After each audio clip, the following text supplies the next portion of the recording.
The first thing I did after getting reborn? I straight up stabbed myself like crazy, then poured 2 pounds of salt into the wounds, mixed with a whole pound of chili powder. Why? Because in my past life, the whole department noticed something was seriously wrong with him. What happened to Director Lee? Looks like someone sucked his soul out. That afternoon, he finally couldn't take it. Called me into his office. Yang Wu, I know I wronged you. After you and Chen Yishao broke up, The CEO wife and her mother would never imagine in their wildest dreams that I would fake my death and disappear with my father-in-law. All because both he and I were men who married into wealthy families. After marriage we lived what seemed like happy loving lives. Unexpectedly that day my father-in-law grabbed my hand and started crying. John, your mother. She has a young man on the side. They even have a child who's already over 10 years old. Hearing that my nose instantly stung with emotion. Dad, actually Jessica has someone on the side too. She even bought a whole building for that man. We two men just held each other and wept bitterly. After a long while my father-in-law sniffled and said, trusting women is like expecting pigs to fly. John, I'm done with that old woman. Where you go, Dad, I go. I'm done with the younger one too. My father-in-law and I were instantly on the same page. Then we started planning our escape. After much thought, faking our deaths seemed perfect. Although my father-in-law also came from a good family. He grew up childhood sweethearts with my mother-in-law. Married into the Zhang family at 20 and followed her. He devoted himself to being a house husband, naive to the core. But he could still put on an act. John, this is all I have on hand, son. How do we start? Looking at the documents my father-in-law gave me, my eyes immediately went wide. A whole 2 billion. My father-in-law truly was a golden child. Compared to him I was a bit pitiful with only 30 million, but this was more than enough for 3 lifetimes. Dad, I have a plan, you just listen to me. Let's start moving now. My mother-in-law's birthday was the day after tomorrow. This time we arranged the party on a yacht. It was novel and easy to slip away from. Time was tight, so we outsourced everything. As for the trigger for our fake deaths, it would naturally be that other man. If he had the guts to accept a building from Jessica, he had to bear the responsibility. On the birthday my father-in-law wore a sleek Versace suit. His mature steady face showed no trace of anything. My mother-in-law Jennifer stood beside him. Though older, she was still impeccably maintained, drawing admiring glances from many wealthy guests. Guests mingled all around them. He raised a smile and nodded at me across the crowd. Then my wife Jessica came to my side, looping her arm through mine. John, you look so handsome tonight. The warmth of her palm made me shiver. I unconsciously pulled away. You look beautiful tonight too, attracting so much attention. I've been killed by their stares 100 times over. Many young handsome men were openly staring at Jessica. She leaned her cheek against my shoulder. They can look but they can't touch. I belong only to you. Hiding my disgust, I met a gaze from not far away. My smile didn't reach my eyes. Too bad someone's heart is broken. That building Jessica bought was worth a fortune. Seems Mr. Kai holds a very special place in your heart. Jessica froze instantly. Dropping her hand she said, seriously, don't misunderstand. It was all for business. I call that spending big for love. Jessica tried to explain further but I patted her. I'll go check on Dad, you enjoy yourself. Kai Kun came over and clung to her. I seized the chance to head toward my father-in-law. When I reached his side, he pulled me toward the deck. John, are you ready? I'm ready. Don't worry. We exchanged a knowing look. Just then Kai Kun approached. John, uncle, you're here too. My father-in-law looked wary. Mr. Kai, you sweet-talked my daughter into buying you a building. And you dare show your face to me now? Kai Kun's face darkened. Uncle, it wasn't like that. Jessica did it willingly. Hearing that, my father-in-law couldn't hold back and slapped him. Kai Kun was stunned. I sneered, calling her sister all day long. Who are you? My father-in-law only has one daughter, Jessica. What kind of brother are you? Kai Kun, would your fans know how shameless you are in private? Kai Kun was furious. Holding his cheek he moved to fight me. My father-in-law and I struggled with him. Suddenly I lost my balance and fell backward, tumbling over the railing and down into the water. John, Kai Kun was terrified. It wasn't me. Then who was it? My father-in-law grabbed him and shoved him against the railing. Terrified, Kai Kun pushed back hard, and my father-in-law also lost his balance and fell overboard. A heart-wrenching scream came from behind Dad. Panic erupted on the yacht as people searched everywhere. Not far away I was pulled to safety. My father-in-law whispered shakily in my ear, John, are you okay, son? I'm fine, Dad. Wrapped in a blanket I watched the distant yacht, the commotion slowly fading as it moved away. Finally I could breathe easy. After we made it safely ashore, we sat on the sofa watching the news. A glaring headline made us both frown deeply. The Gong family son-in-laws plunge into sea. Whereabouts unknown. On screen Kai Kun looked pale, eyes red and weeping. He fell by himself. Kai Kun was taken away by police. Jessica and Jennifer both looked grim, especially Jessica, who now appeared utterly haggard. I couldn't help but scoff. Then I turned the TV off. My father-in-law patted my hand. Don't worry, they're just putting on a show. With the two of us gone, who knows how happy they'll be together. You'll see in a couple days. Kai Kun will be out, and Jennifer's lover will show his face too, just as my father-in-law predicted. 3 days later Kai Kun was released. Reporters swarmed the scene due to insufficient evidence. On the day of his release, Jessica personally picked him up. Cameras surrounded the pair. Microphones were shoved in their faces. Ms. Zhang, rumors say Kai Kun argued with both men. Was that related to the accident? Are you reconciling now, Ms. Zhang? What's the latest update? Has the Zhang family called off the search? Please refer to official statements. Watching the video, I let out a cold laugh. Jessica, you really deserve this. This man is the apple of your eye. You can't bear to blame him and still protect him. Fuming, I closed the video and took my father-in-law on a world trip. Having money sure makes a difference. For safety's sake, we opened an offshore account, untraceable by anyone. We lived it up every day in total freedom. Life was good, though we couldn't figure out what the Zhangs were thinking. Without bodies, they refused to hold funerals, leading to endless public speculation. Were the Zhang families married-in men really dead? Gossip flew everywhere. I remained completely unfazed, basking in the sun every day. Life couldn't be more relaxing. After traveling for over half a year, I started to get bored. So my father-in-law and I returned home and opened a guest house in a scenic area, welcoming guests every day. Collecting money, life was comfortable and easy. News about us in papers and on TV gradually faded away. I had thought life would just go on like this day after day. My father-in-law thought so too. We even started calling each other father and son, sometimes hitting bars to meet women. My father-in-law was open-minded, pointing out different women and commenting with me. But our good life came to a sudden halt. During peak tourist season, business was booming. I landed a big booking. Guests wanted a whole month, paying 20 grand extra, with no other guests allowed. I agreed, of course. Hearing there were only 2 of them, I promised confidently. The private villa was all theirs. I even stocked the place with plenty of food. They must be a young couple. I needed to take good care of them. My father-in-law was pleased too. Before the guests arrived, he dragged me to take some night-themed photos. John, look at you. So handsome, I'll set you up on a date soon. You're still young. Don't get stuck on a twisted tree like Jessica. I know, Dad. Jessica was just a mistake. If I meet the right one, I won't say no. But Dad, I see Aunt Huang from next door visits often. Are you starting a second spring yourself? Aunt Huang is fairly good looking, but compared to Jennifer, she falls a bit short. Don't tell me you're still thinking about my former mother-in-law. Since I found out she was rotten to the core, I never wanted to be with her again. But you know, we were married young and spent so many years together. It's hard for now to see anyone else in that light. My father-in-law said this. Then his tone shifted. But the young ladies lately aren't bad. I could give it a try. Hearing my father-in-law say that, my eyes lit up. It seemed Reborn the day before Doomsday, I didn't stockpile food or build a shelter. Instead, I headed to downtown and casually grabbed a coffee, because I knew in 3 hours, countless cards would rain from the sky, and when that happens, all food, water, and supplies on Earth would lose their original effects. To survive the apocalypse, you'd only be able to rely on resources from those cards, and various talents and skills. After the card rain, the blood rain would follow. As blood-red hearts fell from the sky, Doomsday would officially begin. It was almost midnight now. The streets were nearly empty. When the clock struck 12, a buzzing sound that seemed to come from outer space rang out. Then countless cards started falling like heavy rain. The cards came in different colors: green, blue, red, silver, gold. Nearby residents came out of their homes, staring at the cards in confusion, while I frantically picked up cards without being picky at all. Whatever color they were, I stuffed them all into my hiking backpack. These were critically important strategic resources in the early apocalypse. They could maximize survival rates in the end times. Suddenly, my pupils shrank. Among the falling card rain, 2 cards were glowing with rainbow colors, floating down toward the front. I rushed forward and grabbed the rainbow cards tightly. Rainbow legendary cards. I hit the jackpot this time. An hour later, the card rain finally stopped, and I'd successfully filled 13 bags of cards. I'd basically swept up all the cards from several nearby streets. Rough estimate, over 10,000 cards. More and more people started coming out to pick up cards, to avoid drawing attention. I drove away from the walking street and headed to a hotel room I'd booked earlier. In the room, I pulled out 2 rainbow cards, silently hoping they'd give me talents or skills. Then I flipped one of them over. Talent card, Super Recovery. Allows wounds to heal in an extremely short time. My lips curled up like crazy. In my past life, my community was attacked by someone with the Super Recovery talent. We nearly got wiped out. We only eliminated the Super Recovery holder, after paying the painful price of hundreds of lives. I tore up the rainbow card immediately. Instantly, heat spread throughout my body and I felt powerful all over. Then I flipped the second card. After seeing the text, I felt speechless. Item card, Safe House, covers 200 square meters. Has an absolute defense barrier that can withstand nuclear-level attacks. Though the Safe House has extremely strong defense, it has one huge flaw. It can't be moved.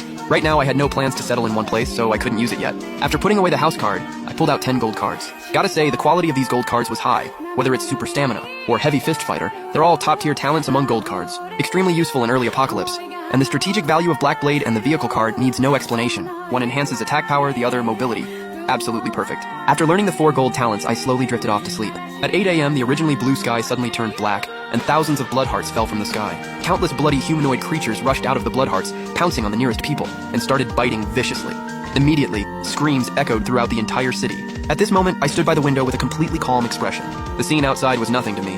A survivor who'd lived 5 years in the apocalypse. Not even an appetizer. Just as I was about to organize my cards, the room door suddenly burst open. A young woman fell in, with 3 blood corpses following behind her. The young woman screamed and reached out her hand. "Save me!" Seeing this, I rushed out. Bam, bam, bam. 3 punches took out the blood corpses. The young woman was terrified, staring blankly at the 3 fallen blood corpses. I looked at the woman and was slightly stunned. Liu Ruyan. Liu Ruyan was surprised. "You know me?" I chuckled. "You're a celebrity? Of course I know you." Liu Ruyan's face turned red, a bit embarrassed. "What celebrity? I'm not even a third-rate star." In my past life, I met Liu Ruyan half a month after the apocalypse started. It was thanks to this woman's help that I barely survived. Later, our community was overrun by a corpse tide, and I never saw her again after that. Strictly speaking, Liu Ruyan once saved my life. She was one of the few good people in the apocalypse environment. I looked at Liu Ruyan. Perfect, I need someone. Want to team up with me? Liu Ruyan barely hesitated. The environment outside is complicated now, and there are monsters. This guy in front of me looks strong. Being with him is obviously safe. So she nodded decisively and agreed. Near noon, a team of humans suddenly appeared on the previously quiet street. Everyone was armed. Nearby blood corpses noticed human activity, and immediately roared and rushed forward. But this squad's combat power was no joke. Dozens of blood corpses didn't even get close before being hacked into pieces. So amazing. Liu Ruyan was watching the excitement by the window and couldn't help shouting, "We're here, help!" I frowned. If I wanted to do something now, it was too late because the squad's eyes had already all looked over. In the hotel lobby, Joen looked at Liu Ruyan with extremely fervent eyes. "Liu Ruyan, I'm your fan. Didn't expect you were on a business trip in New City." Liu Ruyan politely replied and asked, "Hello, where are you guys heading?" "Hunting blood corpses, of course." "Miss Liu, wanna come with us? We're really strong." Liu Ruyan was confused. "Shouldn't we find a safe place to hide right now? Why actively provoke those monsters?" Joen smiled. "Those blood corpses have cards inside them. If we're lucky and get a blue skill card, survival chances increase a lot." I refused directly. "No need, we can protect ourselves, let's go back." Joen raised an eyebrow. "Hold on, buddy. How many cards did you get last night? Got any blue or silver ones?" I turned around. I do have a few cards. Then I pulled out over a dozen silver cards. Immediately, everyone's eyes filled with greed. Joen swallowed and gave a look to the people behind him. Then his expression changed. "You don't need that many cards. Why not give them to us? We'll keep them safe for you." Liu Ruyan finally caught on and said urgently, "We can keep them safe ourselves. Miss Liu, you better just hand them over. Don't make us use our guns." My lips twisted. "Wanna guess why I kept these silver cards on me, instead of using them myself?" Joen paused. "What do you mean?" I cracked my knuckles. "Means you're all about to die." Haha. "You're out of your mind, kid!" "There's so many of us."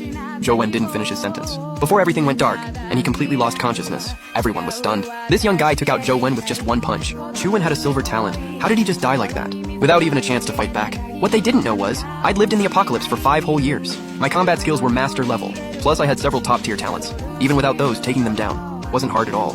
I pulled out a gold card and tore it up.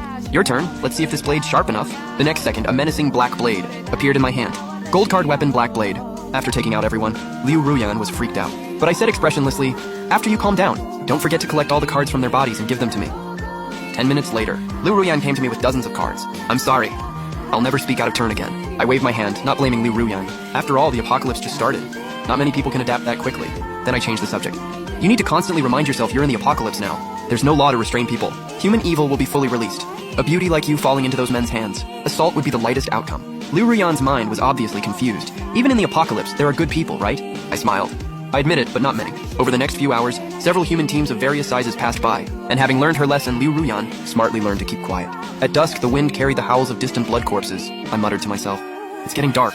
Time to get moving." Then I tossed 5 silver cards to Liu Ruyan. Liu Ruyan flipped through the silver cards, and found that all 5 cards were aura skills without exception. Liu Ruyan was immediately a bit helpless. "You're planning to turn me into a support tool, huh?" I laughed. "You don't get it. Support tools are amazing. Not only can they give huge buffs to people around them, they also have some self-defense ability. If you get captured by another team, they won't want to kill you." Liu Ruyan nodded and started learning them one by one. After that, we moved over a dozen hiking backpacks to the hotel entrance. I tore up the RV gold card and tossed it forward. A mid-sized RV appeared. Gold card, RV. Inside the RV, Liu Ruyan asked me, "Where are we going?" "If you ask me, we have so many cards. They'd last us a year or 2. No need to take more risks. Finding a place to lay low is the way to go." I shook my head. To survive long-term in the apocalypse, you gotta actively scavenge supplies, and arm yourself as much as possible. If you hide till your resources run out, death is the only option. Liu Ruyan asked again, "Then why operate at night?" I smiled calmly. "Because blood corpses are more violent at night, and the cards they drop are higher quality. Plus a new type of monster appears at night, night demons. They're fast, strong, high defense. Except for being blind, all their other stats are basically maxed out." After hearing about night demons, Liu Ruyan got scared. "If night demons are that terrifying, maybe we shouldn't mess with them." I shook my head.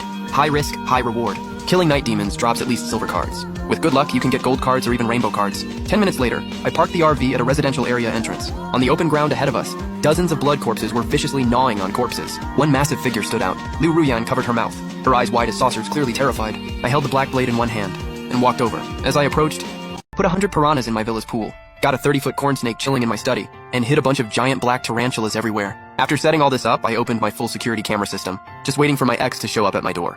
Because in my past life, she snuck into my villa with her whole family while I was home for the holidays. They didn't just sleep in my bed. They cracked open my 100-grand wine collection. Her 2 nephews destroyed my entire figure collection. When I got back after the holidays and saw the whole mess, my blood pressure hit 300. When I tried to hold her accountable, Liu Ruyan played the victim card, live-streamed herself crying at my front door. But she went too hard, had a heart attack and dropped right there. The internet mob went crazy on me. They not only trashed my company, her sister even ran me over with her car. Now that I'm reborn, I'm gonna make sure she has an unforgettable new year. In my past life, I caught Liu Ruyan with some dude, so I dumped her without hesitation. 2 days before the holiday, she finally cornered me at my place. She whined about me changing the password. We broke up. Why are you even here? This girl has zero shame. Good thing I changed it. Otherwise, she'd already be in my house. I looked at her with zero patience. We broke up. Of course I changed it. You're not welcome here. You don't deserve to step foot in my house. I think you're disgusting. I made it brutal on purpose to piss her off. Liu Ruyan lost it. Can't you be more forgiving? We were together for a while. How can you be this cold? She explained. I just found out the guy was married. I broke up with him. Stop being mad, okay? Plus, I already promised my sis and 2 nephews they could spend the holidays with me. She said she was gonna bring them over. Liu Ruyan's been to my place before. She knows my villa looks average on the outside but is luxury inside. Full smart home setup, huge pool in the yard, storage room packed with premium ingredients. They wouldn't even have to leave the house to eat and party the whole break. I glared at her. You not having a place to stay is not my problem. Your whole family could freeze on the street and I wouldn't care. Get lost. You're not welcome.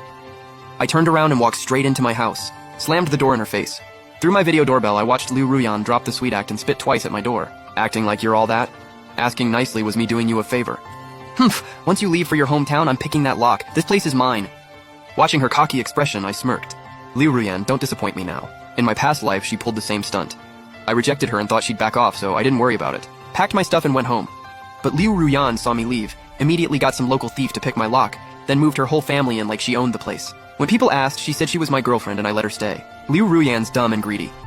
After moving in, she not only cleared out my storage room and drank my expensive wine, but also sold my designer clothes. Her divorced sister with kids even cooked my 9-prize arowana fish worth a fortune. But the worst part? Her 2 nephews completely destroyed my entire wall of limited edition figures in my study. Those weren't just worth hundreds of thousands, they were my years of collecting. I only found out they'd been living there when I got back. Called the cops immediately and demanded compensation. But Liu Ruyan and her sister were broke, just threw tantrums and acted like victims, saying, "You want money? Take my life instead." Liu Ruyan even went live, crying and guilt-tripping everyone. She pushed it so hard she had a heart attack and literally died at my door. Her stupidity didn't just kill her, it ruined my life too. This time around, I'm gonna mess with them good. Want to spend the holidays at my place? Fine. I'll give them a new year they'll never forget. Called my buddy over that night. Moved my $2 million arowana collection to his villa. No way I'm letting Liu Ruyan's family ruin them. After the fish were gone, the pool looked empty. So I called my aquarium buddy to bring over something nasty. He showed up with a box of piranhas and 2 massive alligator snapping turtles. He told me, dump the piranhas in the pool. I'll cover them with duckweed and plants. So they don't scare people normally.